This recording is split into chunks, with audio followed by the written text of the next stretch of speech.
അസ്സലാമു അലൈക്കും വറഹ്മത്തുള്ളാഹി. പ്രിയമുള്ളവരെ, ഇവിടെ 2 ദിവസങ്ങളായി ഒരു ന്യൂസ് കാണുന്നത്, വലിയ വലിയ ചാനലുകളിൽ വരുന്ന ന്യൂസുകളാണ്. ഇത് സംബന്ധിച്ച് ആരെങ്കിലും സംസാരിക്കുന്നോ എന്ന് കാത്തു നിൽക്കുകയാണ്. ഇപ്പോൾ എല്ലാവരും ബിസിയാണല്ലോ. റബീഉൽ അവ്വൽ 12-ൻ്റെ കാര്യത്തിൽ, റബീഉൽ അവ്വൽ മാസത്തിൻ്റെ കാര്യത്തിൽ എല്ലാവരും എല്ലാ ദിവസവും ഫങ്ഷനിലാണ്, സെലിബ്രേറ്റാണ്, അതിനുള്ള ഒരുക്കങ്ങളാണ്, അതിനുള്ള എല്ലാ തയ്യാറുകളാണ്. ഇത്തരം ഗൗരവമുള്ള കാര്യങ്ങൾ സംസാരിക്കാൻ ആരുമില്ല. ഒരു യൂട്യൂബർമാരുമില്ല, ഒരു യൂട്യൂബർ പണ്ഡിതന്മാരുമില്ല. അവർക്ക് ഇത്തരം കാര്യങ്ങൾ ആവശ്യവുമില്ല. ഇത്തരം കാര്യങ്ങൾ അവർ ഒതുക്കാൻ മാത്രമാണ് നോക്കുന്നത്.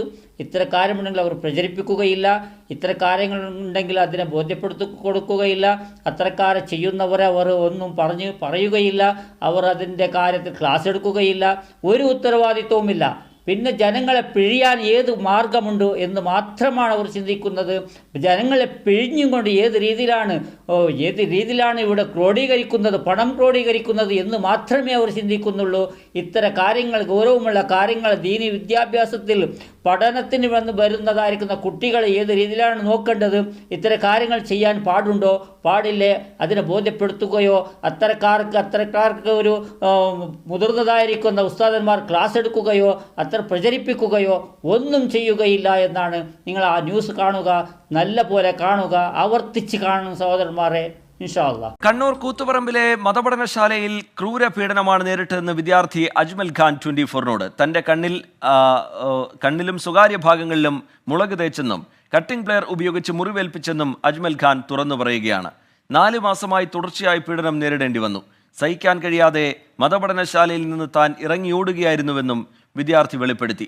തിരുവനന്തപുരം സ്വദേശിയായ അജ്മലിന്റെ കുടുംബത്തിന്റെ പരാതിയിൽ കൂത്തുപറമ്പ് ഇശാത്തുൽ ഉലൂം മതപഠനശാലയിലെ അധ്യാപകൻ ഉമർ അഷറഫിനെതിരെ പോലീസ് കേസെടുത്തിട്ടുണ്ട്. 24 എക്സ്ക്ലൂസീവ്.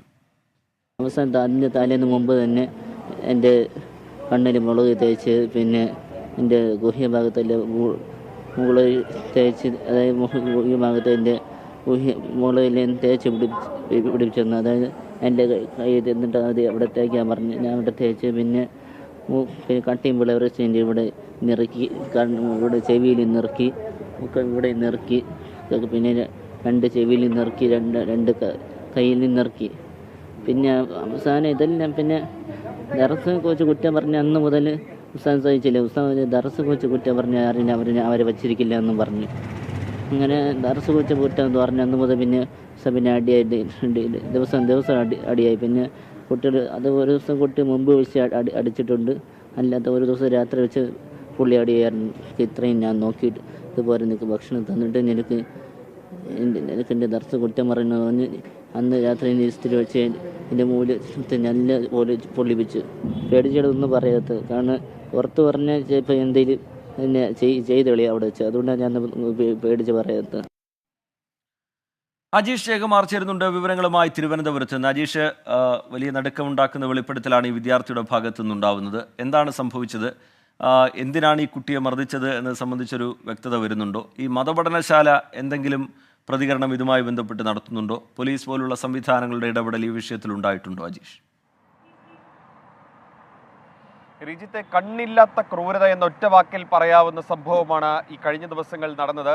ഈ സംഭവം നടക്കുന്നത് ഏറ്റവും ഒടുവിലായി ഈ വിദ്യാർത്ഥിയെ മർദ്ദിക്കുന്നത്, അതായത് ക്രൂരമായി ഇസ്തിരിപ്പെട്ടി ചൂടാക്കി പൃഷ്ഠഭാഗത്തടക്കം പൊള്ളിച്ച സംഭവം ഉണ്ടായത് കഴിഞ്ഞ വെള്ളിയാഴ്ചയാണ്. ഇതിനുശേഷം അന്ന് പുലർച്ചെ, അതായത് വെള്ളിയാഴ്ച രാത്രി ഏതാണ്ട് 3:30 മണിയോടുകൂടി ഈ വിദ്യാർത്ഥി ഈ മതപഠനശാലയിൽ നിന്ന് ഇറങ്ങി ഓടുകയായിരുന്നു. അതിന് തൊട്ടടുത്തുള്ള ഒരു പള്ളിയിൽ അഭയം തേടി. പുലർച്ചെയപ്പോൾ അവിടെയുള്ള ആളുകളോട് തന്നെ ഏതെങ്കിലും ആശുപത്രിയിലോ പോലീസ് സ്റ്റേഷനിലോ എത്തിക്കുമോ എന്ന് ഈ വിദ്യാർത്ഥി ആവശ്യപ്പെടുകയായിരുന്നു, ഈ അജ്മൽ ഖാൻ. അങ്ങനെയാണ് അവിടുത്തെ മഹല്ല് കമ്മിറ്റി ഇടപെട്ട് പിന്നീട് ആശുപത്രിയിലേക്കും അവിടുന്ന് ഈ കുടുംബത്തെ വിവരമറിയിച്ച് നാട്ടിലേക്ക് കൊണ്ടുവരുന്നത്. ഈ തിങ്കളാഴ്ചയാണ് ഈ വിദ്യാർത്ഥി അജ്മൽ ഖാൻ നാട്ടിലേക്ക് എത്തുന്നത്. അദ്ദേഹത്തിൻ്റെ സഹോദരൻ കണ്ണൂരിൽ പോയി കൂട്ടിക്കൊണ്ടുവരികയായിരുന്നു. അതിനുശേഷം വിഴിഞ്ഞത്തെ കമ്മ്യൂണിറ്റി ഹെൽത്ത് സെൻ്ററിൽ അഡ്മിറ്റ് ചെയ്തു. അതിനുശേഷമാണ് കുടുംബം വിഴിഞ്ഞം പോലീസിൽ പരാതി നൽകുന്നത്. ഈ വിദ്യാർത്ഥി പറയുന്നതനുസരിച്ചിട്ടാണെങ്കിൽ 4 മാസം മുമ്പാണ് ഈ മതപഠനശാലയിൽ, അതായത് കൂത്തുപറമ്പിലുള്ള ഇഷ അത്തുൽ ഉലം മതപഠനശാലയിൽ ചേരുന്നത് ഉസ്താദ് പഠനത്തിനായി. അവിടുത്തെ അധ്യാപകൻ ഉമൈർ അഷ്റഫി, ഈ അഷ്റഫി തുടക്കം മുതൽ തന്നെ ഈ വിദ്യാർത്ഥികളെ തമാശയ്ക്കൊക്കെ മർദ്ദിക്കുമെന്നായിരുന്നു ആദ്യം അജ്മൽ ഖാൻ പറഞ്ഞത്. ആദ്യമൊക്കെ താനത് ആസ്വദിച്ചിരുന്നു. പിന്നീട് ഈ മർദ്ദനത്തിൻ്റെ തീവ്രത കൂടിക്കൂടി വന്നു. വടിവെച്ച് ക്രൂരമായി ആക്രമിച്ചിരുന്നു. ഈ വിവരം അവിടുത്തെ മറ്റൊരാളോട് ഈ അജ്മൽ ഖാൻ പറഞ്ഞിരുന്നു ഇടയ്ക്ക്. അതായത് ഇങ്ങനെ പീഡനം നടക്കുന്നുണ്ടോ എന്നുള്ളൊരു കാര്യം പുറത്തൊരാളോട് പറഞ്ഞിരുന്നു. ഇത് ഈ ഉസ്താദ് അറിയുകയും അതിനുശേഷം ക്രൂരമായി മർദ്ദിക്കുകയുമായിരുന്നു. ഈ വിദ്യാർത്ഥി പറഞ്ഞതനുസരിച്ചിട്ടാണെങ്കിൽ ഈ പ്ലെയർ ഉപയോഗിച്ച് ശരീരത്തിൻ്റെ സ്വകാര്യ ഭാഗങ്ങളിലൊക്കെ മുറിവേൽപ്പിക്കുക, ചെവിയിലും മൂക്കിലും മുറിവേൽപ്പിക്കുക, ഒപ്പം തന്നെ മുളക് തേച്ച് ഗുഹ്യഭാവത്തൊക്കെ തേക്കുക, ഇങ്ങനെ ക്രൂരമായിട്ടുള്ള പീഡനമാണ് ഈ ഉസ്താദ് ഈ വിദ്യാർത്ഥിക്കെതിരെ നടത്തിക്കൊണ്ടിരുന്നത്. ഏറ്റവും ഒടുവിൽ വെള്ളിയാഴ്ച ഈ മുറിക്കുള്ളിൽ, അത് വൈകിട്ടാണ്, ഈ മുറിക്കുള്ളിൽ വിദ്യാർത്ഥിയെ പൂട്ടിയിട്ട ശേഷം ഇസ്തിരിപ്പെട്ടി ചൂടാക്കി പൃഷ്ഠഭാഗത്ത് വെച്ച് പൊള്ളിക്കുകയായിരുന്നത്. ഈ ഇസ്തിരിപ്പെട്ടി ചൂടാക്കാൻ ഏൽപ്പിച്ചത് മറ്റൊരു വിദ്യാർത്ഥിയായിരുന്നു. ആ വിദ്യാർത്ഥി ചൂടാക്കി ഇസ്തിരിപ്പെട്ടി കൊണ്ടുവന്ന് ഈ ഉസ്താദിനെ ഏൽപ്പിക്കുകയായിരുന്നു. അങ്ങനെ അത് മാത്രമല്ല, ഈ ശരീരമാസകലം ഈ വിദ്യാർത്ഥിയുടെ അടിയേറ്റ പാടുകളാണ്. അത് ക്രൂരമായ അടിയേറ്റ പാടുകളാണ്. കൈയിലും മുതുകിലും കാലുകളിലും ഒക്കെ ഉണ്ട്. അങ്ങനെ ഒന്ന് എണീറ്റ് നടക്കാൻ പോലും ആകാത്ത വിധം ആശുപത്രിയിൽ അഡ്മിറ്റാണ് ഇപ്പോൾ ഈ അജ്മൽ ഖാൻ. എന്തായാലും ഈ കുടുംബത്തിൻ്റെ പരാതിയിൽ ഇപ്പോൾ വിഴിഞ്ഞം പോലീസ് കേസെടുത്തിട്ടുണ്ട്. ഈ കേസ് ഇനി കൂത്തുപറമ്പ് പോലീസിലേക്ക് കൈമാറും. ഈ മഹല്ല് കമ്മിറ്റി ഈ വിവരം അറിയുന്നത് ഈ വിദ്യാർത്ഥി പിന്നീട് പുറത്തേക്ക് പോകുന്ന സമയത്താണ്. അതുകൊണ്ട് അവർ പറയുന്നതനുസരിച്ചിട്ടാണെങ്കിൽ ഈ ഉസ്താദിൻ്റെ പീഡനം അവർ അറിഞ്ഞില്ല എന്നാണ്. എന്നാലും പക്ഷേ ഈ കഴിഞ്ഞ 4 മാസമായി ഉസ്താദിൻ്റെ പീഡനം അറിഞ്ഞില്ലെന്ന് പറയുമ്പോൾ അത് വലിയൊരു ന്യായീകരണമായിട്ട് മാത്രമേ കാണാൻ സാധിക്കൂ. എന്തായാലും കുടുംബം നിയമപരമായി മുന്നോട്ട് പോകാനാണ് തീരുമാനിച്ചിരിക്കുന്നത്. ഈ ഉസ്താദിനെ അറസ്റ്റ് ചെയ്യണമെന്നാണ് ഇപ്പോൾ കുടുംബം ആവശ്യപ്പെടുന്നത്. എന്തായാലും വിഴിഞ്ഞം പോലീസ് കേസ് എടുത്തിട്ടുണ്ട്. അതിപ്പോൾ കൂത്തുപറമ്പ് പോലീസിൽ കൈമാറും. ഇവിടെ നിങ്ങൾക്ക് എന്താണ് മനസ്സിലാകുന്നത്? നമ്മൾ ഏത് ധൈര്യത്തിലാണ് പഠിക്കാൻ അയക്കേണ്ടത്? കുറച്ച് ദിവസങ്ങൾക്ക് മുമ്പ് ഒരു പെൺകുട്ടിയെ പീഡിപ്പിച്ചത്, അതിന് ഏതോ രീതിയിൽ അവർ ഒതുക്കി. ഒരു മീഡിയക്കാരൻ പോയി അത് അത്ര നല്ല ഉസ്താദാണ്, ആ ഉസ്താദ് അങ്ങനെ ചെയ്യുകയില്ല എന്നുള്ള സർട്ടിഫിക്കറ്റ് പോലും കൊടുത്തു. അതാണ് വിശാൽ മീഡിയ. ഇതൊരു ന്യൂസ് കണ്ടിട്ട് അദ്ദേഹം പോലും അടുത്തില്ല എന്നാണ്.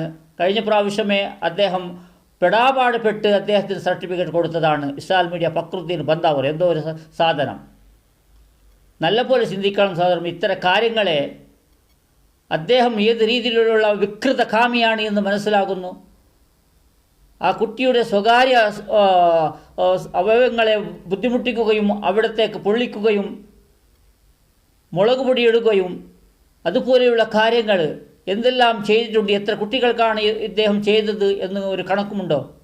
ആരെങ്കിലും പറയാൻ ധൈര്യമുണ്ടോ? ഇത്രയും ഒരു സഹിച്ച് ആ കുട്ടി അവസാനം പറഞ്ഞതാണ്. എത്ര 4 മാസമായി എന്നാണ് ഇവിടെ പറയുന്നത്. ഇത്തരക്കാർക്ക് എന്താണ് രോഗമുള്ളത്? എന്ത് രോഗമാണ് ഇവർക്കുള്ളത്? ഇവർക്ക് നയാ പൈസന് ജോലി ചെയ്യേണ്ട. അവിടെ ക്ലാസ് എടുക്കാൻ പറഞ്ഞാൽ ക്ലാസ് എടുത്താൽ മതി. എല്ലാ സൗകര്യങ്ങളും ജനങ്ങൾ ചെയ്തു കൊടുക്കുന്നു. കഷ്ടപ്പെട്ട് ഗൾഫിൽ നയിച്ചുണ്ടാക്കിയ, ജോലി ചെയ്തുണ്ടാക്കിയ, കച്ചവടം ചെയ്തുണ്ടാക്കിയ കാശല്ലേ നിങ്ങൾ ചെയ്യുന്ന ഈ ഓരോ സ്ഥാപനങ്ങളും മദ്രസകളും പള്ളികളും. ഇവിടെ നിങ്ങൾ അതിൻ്റെ അകത്തിരുന്ന് ചെയ്യുന്ന കാര്യമാണോ ഇത്? ഇത്തരം കാര്യങ്ങൾ ചെയ്യാമോ? ഇത്തരം കാര്യങ്ങൾ ചെയ്യാൻ പാടില്ല എന്ന് നിങ്ങളെ ബോധ്യപ്പെടുത്തുന്നവരുണ്ടോ? നിങ്ങൾക്ക് ക്ലാസ് എടുക്കുന്നവരുണ്ടോ? എന്ന് പറഞ്ഞു തരുന്നവരുണ്ടോ? നിങ്ങളെ കാര്യത്തിൽ തെറ്റാണെന്ന് പറയുന്നവർ പോലുമുണ്ടോ? എന്തെങ്കിലും ഒരു കാര്യമുണ്ടോ സഹോദരന്മാരെ? നമുക്ക് ആവശ്യമില്ലാതെ എത്ര കാര്യമാണ് വേണ്ടത്. അതാണ് നിങ്ങൾക്ക് കാണിച്ചത് ഞാൻ ആദ്യം. നമ്മുടെ ബഹുമാനപ്പെട്ട AP ഉസ്താദ്, വയോവൃദ്ധനായ AP ഉസ്താദിനെ കൊണ്ടുവരുമ്പോൾ ഷൂട്ടിംഗ് ചെയ്യുന്നത്. ഇതെല്ലാം ആവശ്യമുള്ള കാര്യമാണോ? നമുക്ക് ഇത്തരം കാര്യങ്ങൾ ഇപ്പോഴത് നിലവിലുള്ളത് കൊണ്ട്, ഇപ്പോഴത് വർക്കിംഗ് ആയതുകൊണ്ട് അതിനെ ആവശ്യത്തിന് തക്ക നമ്മൾ ഉപയോഗിക്കേണ്ടതാണ്. നമ്മളിങ്ങനെ സംസാരിക്കാൻ വേണ്ടി ഉപയോഗിക്കാം. അത്യാവശ്യ കാര്യങ്ങൾക്ക്, അതല്ലെങ്കിൽ പ്രൂഫിന് വേണ്ടി, നിക്കാഹിൻ്റെ പ്രൂഫുകൾ, അതിനെല്ലാം ആവശ്യമാണ് എന്നല്ലാതെ വരുമ്പോഴും പോകുമ്പോഴും രാജാക്കന്മാരെ പോലെ, രാജാക്കന്മാർ പോലും ഇല്ല, സെർച്ച് ചെയ്ത് നോക്കൽ അവർ പോലും എല്ലാ സ്ഥലത്തും ഉണ്ടാവില്ല. ഇത്ര വയോവൃദ്ധനെ കൂട്ടിക്കൊണ്ട് വരുമ്പോൾ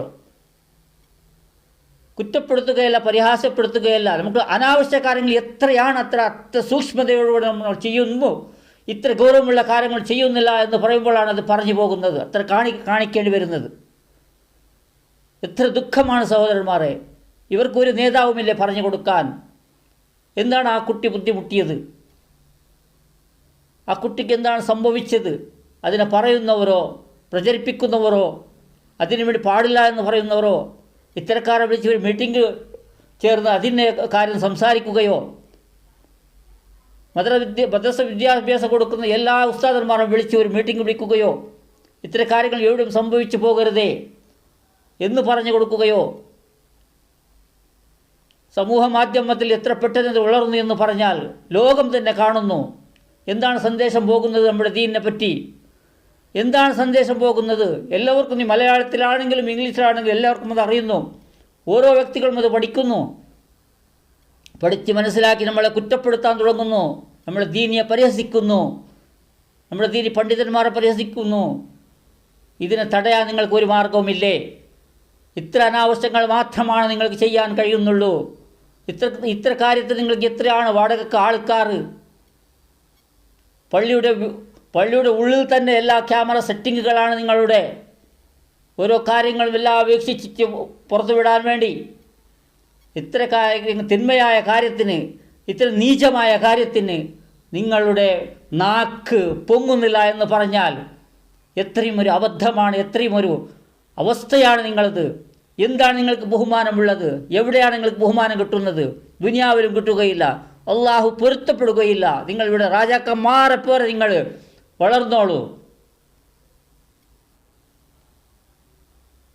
ഉഖ്റവിയായ കാര്യത്തിൽ നിങ്ങൾക്ക് ഇതെല്ലാ കാര്യത്തിനും നിങ്ങൾ ഉത്തരം നൽകേണ്ടി വരും എന്ന് പോലും ചിന്തിക്കണം. ചിന്തിച്ച് പ്രവർത്തിക്കുക സഹോദരന്മാരെ. ഇത്ര കാര്യങ്ങൾ നടക്കാതിരിക്കാൻ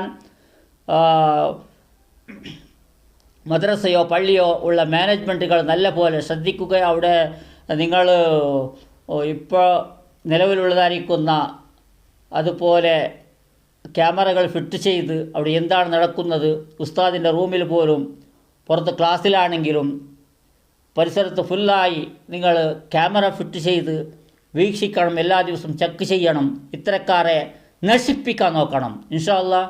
അസ്സലാമു അലൈക്കും വറഹ്മത്തുള്ളാഹി.